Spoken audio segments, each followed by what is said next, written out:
Welcome to NTD News Today. I'm Chris Beers. Here are today's top stories. Still no solution for the looming default on the nation's debt. Officials from both sides of the aisle commenting on the issue over the weekend. Both parties keep blaming each other. Florida Governor Ron DeSantis weighed in on former Marine Daniel Penny's criminal charges and called on people to lend him a helping hand. Germany gives the final go-ahead for a controversial Chinese stake in the port of Hamburg. That's despite renewed security concerns. An upset in Thailand's general election, but it doesn't mean the previous rule is gone for good. Find out what changed and what didn't.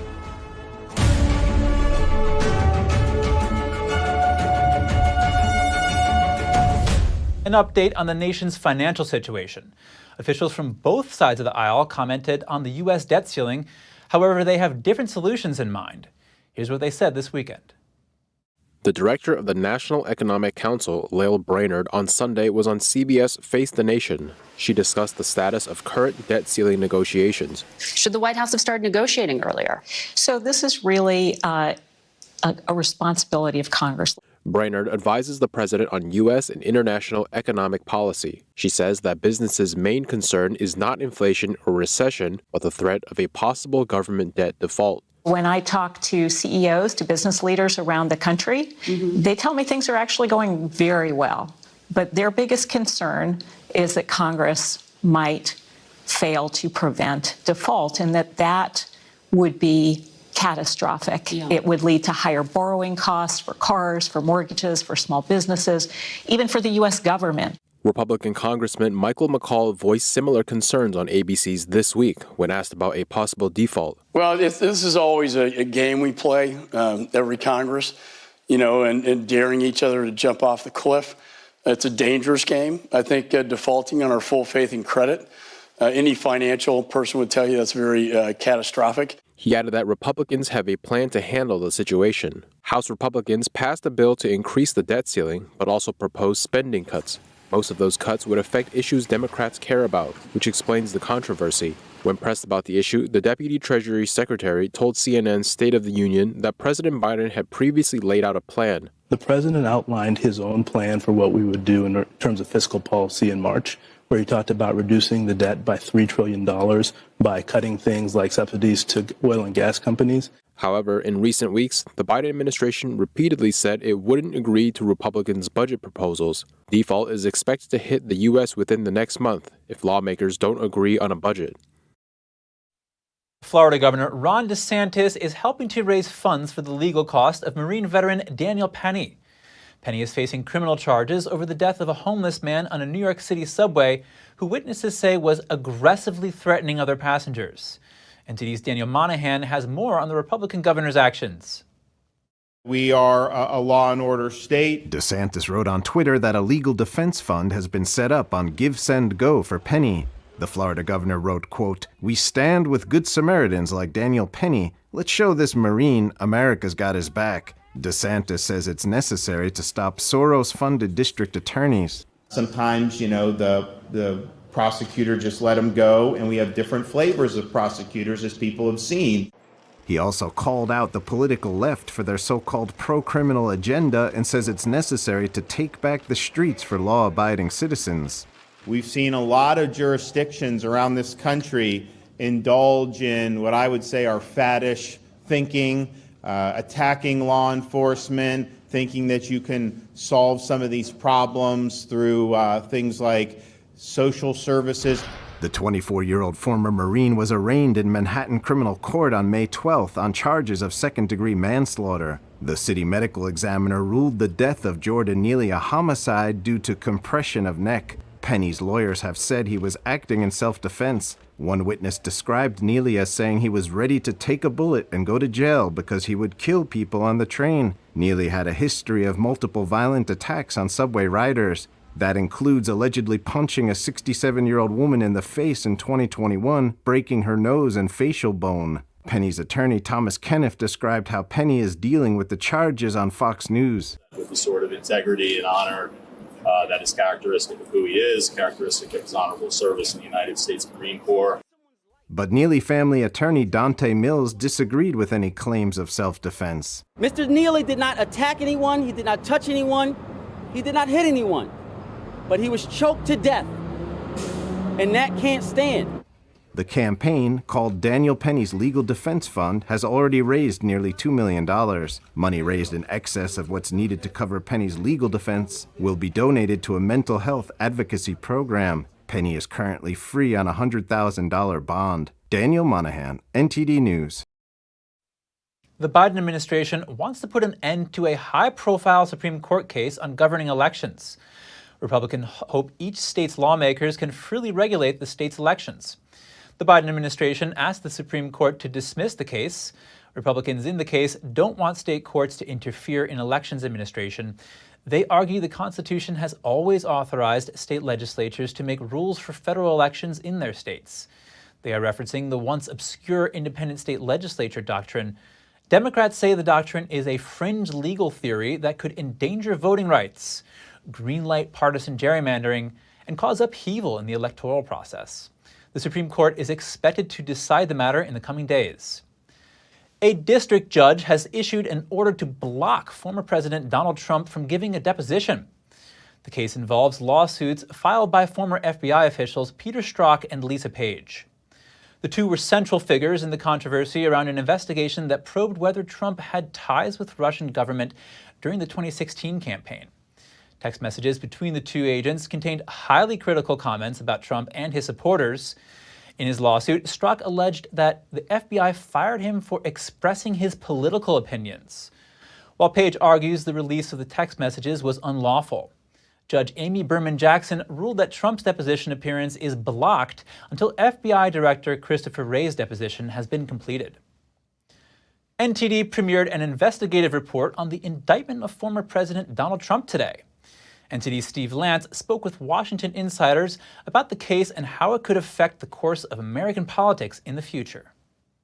A former president of the United States for the first time in history. The public will see here as a former president is now indicted.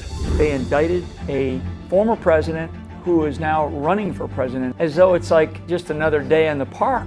Did he do something wrong? What was it? His liberty is at stake. This is going to be the biggest challenge of his life. Consistent accountability. Do we have that in our justice system? Officers were injured. You've heard nothing about that on mainstream media. And I said, are you going to treat these two cases the same? He refused to answer my question. Said he hadn't even heard of or knew that the Department of Interior had been raided. If it could happen to us, it could happen to you. Physical assassinations are much messier these days. So you assassinate by narrative. There was a time in America when both parties were patriotic. Your efforts were to win a general election, not to put the opposition in jail or ruin them financially or destroy them.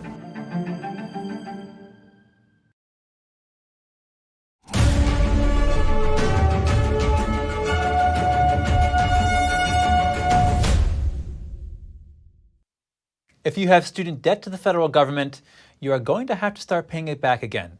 That's the message from the Education Secretary last Thursday. Repayments have been paused for 3 years, but are set to resume 60 days after June 30th at the latest. To learn more about this, I spoke with senior economic columnist for the Epoch Times, Jeffrey Tucker. He's also the founder and president of the Brownstone Institute.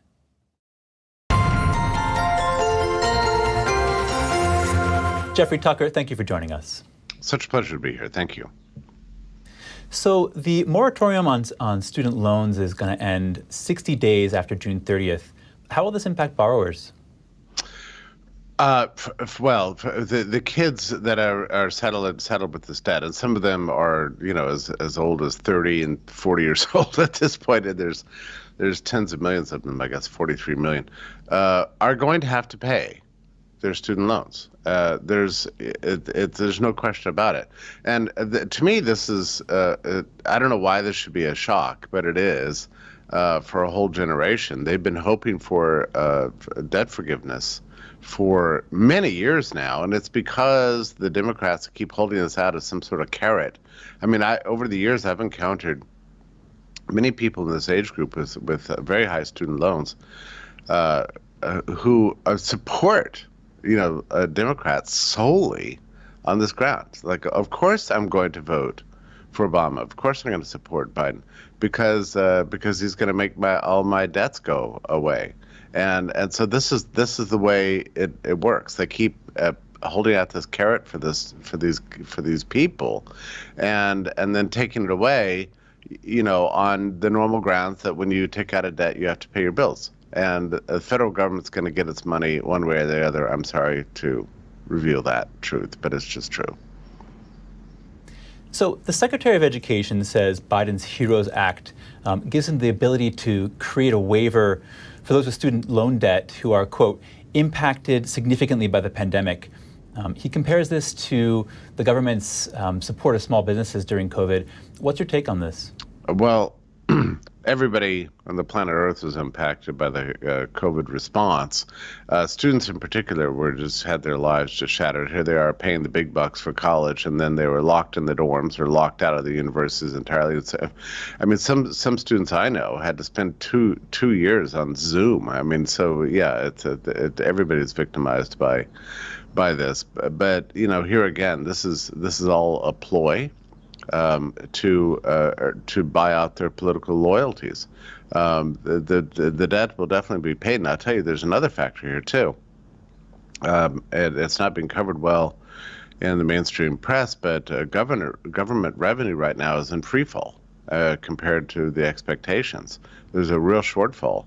And there's one thing you learn about government over time is that they are never going to pass up a chance to get your money. I mean, that's just the way it works. So these bills are going to come due, and the government's going to get increasingly aggressive about collections of its debts. It really is an appalling situation. The student loan program sponsored by the government shouldn't exist at all. There's a major reason for the high cost of education. So you don't think it's going forward? The Education Department is requesting a 30% increase to manage the restart of federal loan payments. Do you think this is necessary? And what does this mean in light of the debt ceiling crisis right now? Yeah, it's completely unnecessary. But the idea that you have to have a 30% increase to manage things, the whole thing reminds me of an episode of Yes Minister, the old British comedy, where every reform just ends up in a larger bureaucracy. Even the attempts to cut the bureaucracy require a larger bureaucracy to cut the bureaucracy. So they'll do anything to expand. That's sort of the nature of government. It's extremely wicked. I think in the 1960s, this was named as the iron law of liberalism, that every attempt to reform a system only ends up rewarding the insiders and building government power. And this is definitely a case. They don't need a 30% increase to collect the loans. All they have to do is collect the loans, as any private creditor necessarily has to. Jeffrey Tucker, senior economics columnist for the Epoch Times, thank you. Such a pleasure. Thank you.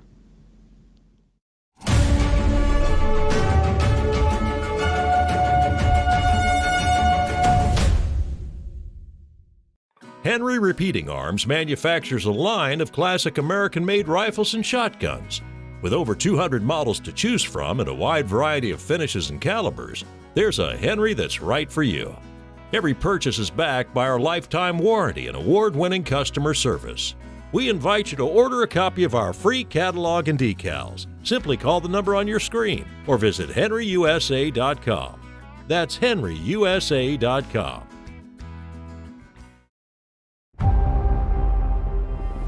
The homeless problem is getting worse, it's not getting better. Crime is getting worse, it's not getting better. Regulations are getting worse, it's not getting better. People are bailing on California in record numbers. Showing more than half of Californians are considering moving. It might be harder to find a U-Haul than to find your next home. The exodus of people moving out of California is not new. No sane person would want to leave California if they could make it here.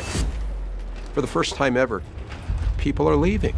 In 2020, California lost 650,000 people. Several high-profile companies have moved their headquarters. This place is going to stink. Watch, they already have high taxes. Our problems are man-made. All you have to do is pay attention. It's the money that's doing the talking, the California legislature. It can't go on forever like this. There's a lot of people that you would be surprised by their stories.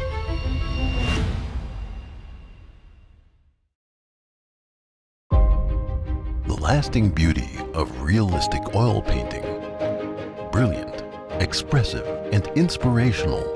The 6th NTD International Figure Painting Competition. Guided by pure authenticity, beauty, and goodness. Invites you to join us on a journey back to traditional art. The Gold Award is $10,000. For more details, please visit oilpainting.ntdtv.com.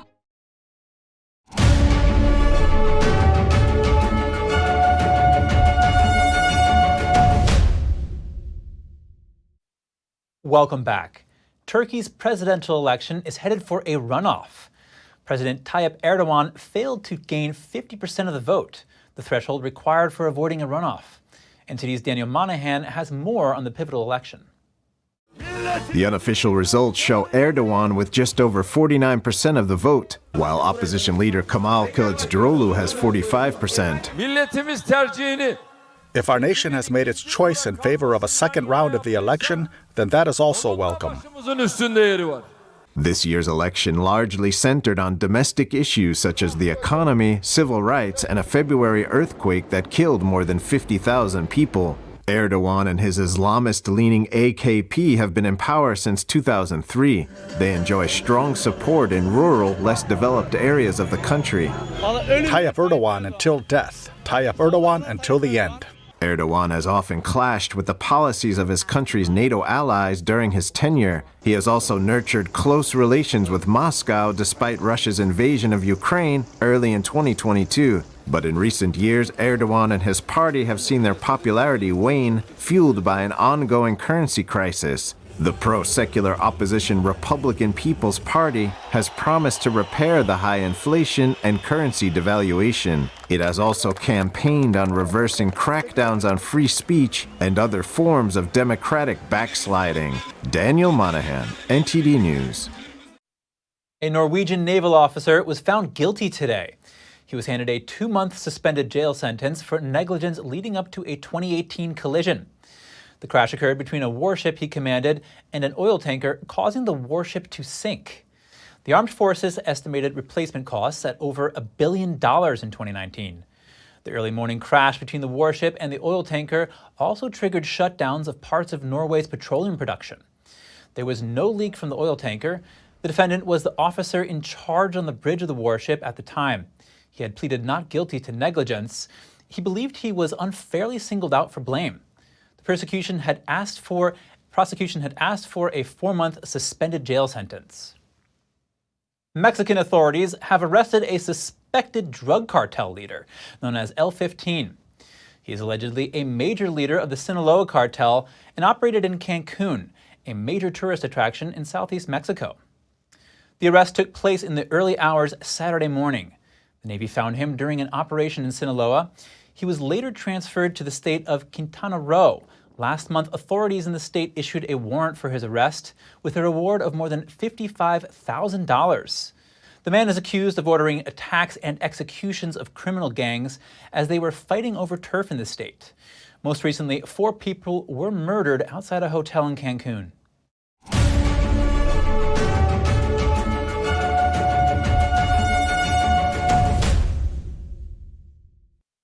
Thailand's opposition secured a stunning election win on Sunday, setting the stage for a flurry of deal-making to end nearly a decade of conservative army-backed rule. To chants of Prime Minister and even fan art, the leader of Thailand's opposition Move Forward Party basked in a huge election win on Sunday. Voters turned out in force behind 2 parties promising big changes and an end to a decade of conservative government led or backed by the military. Move Forward's leader, Peter Limjarenrod, described the win as sensational. Who will be the manager of that coalition building is still waited to be seen. His party came close to a clean sweep in Bangkok, riding a wave of support from young voters. It, along with the Pheu Thai party, surged ahead with more than 90% of the votes counted. Despite what looked like clear results, forming government may be far less so. Parliamentary rules are skewed in the military's favor. They wrote them after the 2014 coup. So the next hurdle for the opposition parties will be to strike deals and win over members of a junta-appointed Senate who also get a say on who becomes prime minister and forms government. The vote in Southeast Asia's second biggest economy marked the latest round in a long-running power battle between Pheu Thai, the juggernaut of the billionaire Shinawatra family, against a nexus of old money, conservatives, and military with influence over key institutions involved in 2 decades of upheaval. Pheu Thai has won 5 consecutive general elections since 2001, but has either been forced out of power or disqualified each time. But this stunning performance by Move Forward will likely test the resolve of the country's establishment and ruling parties. They're also a crushing blow for the military and its allies. The results appear to set Prime Minister Prayut Chan-o-cha up for a big defeat. The retired general who led the last coup slipped quietly away from his party headquarters on Sunday. He thanked the Thai people for voting, while saying he respects democracy and the election. Germany cleared the way for the contentious Hamburg terminal deal with Beijing. A Chinese state-owned company can now acquire a hefty stake in the strategic seaport. How could the purchase affect America's biggest ally in Europe? Here's a closer look.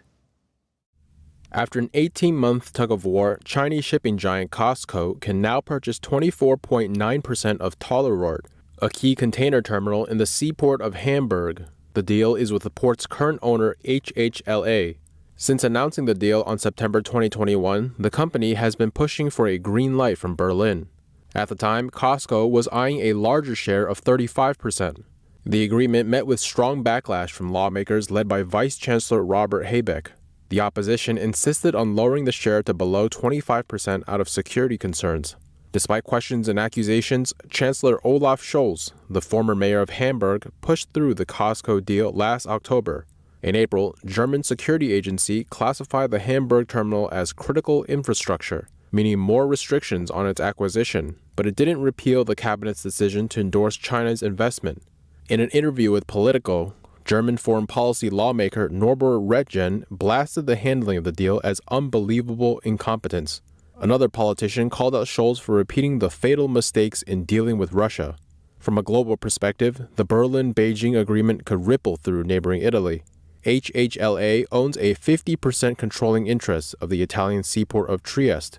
It's another major hub that Beijing is watching closely for its Belt and Road initiative. And Rome is now at a crossroads on whether to pull out of China's ambitious scheme. Experts also warn of the growing market share of China's state-backed COSCO. Its dominance could make the company a potential geopolitical tool for Beijing. On top of that, concerns are growing about the safety of foreign customer data and Beijing's ability to access them. One of the world's largest financial consulting firms is under suspicion for corruption. An inquiry revealed PriceWaterHouseCoopers allegedly planned to cheat the Australian government out of tax revenue. The tax scandal came to light after a former consultant for the company was disqualified. As part of his role, the consultant received confidential information and documentation from the government. But he was allegedly shared the secret knowledge with PriceWaterHouseCoopers and with overseas partners. This allowed the firm to create a system for large companies to avoid paying newly devised taxes. The CEO of the company stepped down on May 9th. An Australian senator says the 3 others at the company have also resigned from their leadership positions.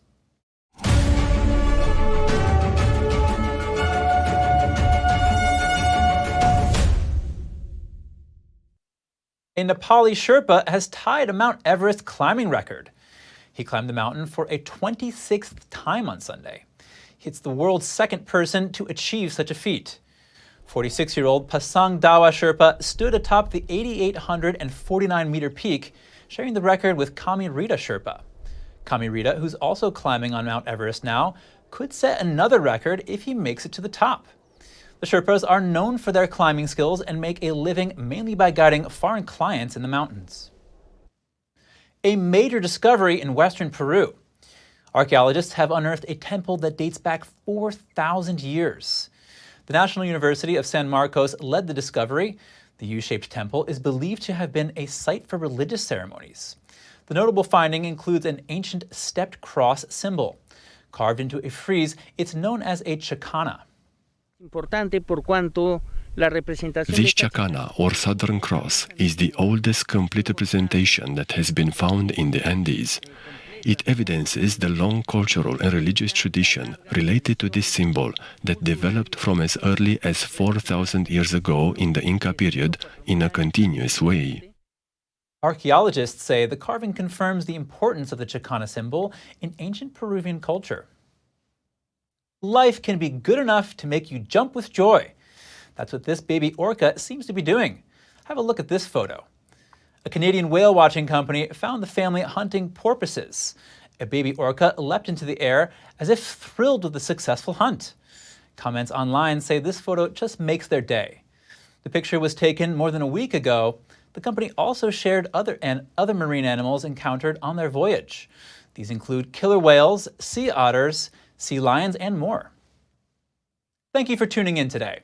If you'd like to share any news tips or feedback for the show, please feel free to email us at news.today@ntd.com. I'm Chris Beers, and you're watching NTD News, New York City.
Thanks for watching us on YouTube. Did you know YouTube only keeps selective videos on its platform? So if you want to make sure you get the full picture, just subscribe to our newsletter. Go to newsletter.ntd.com and sign up. It's free.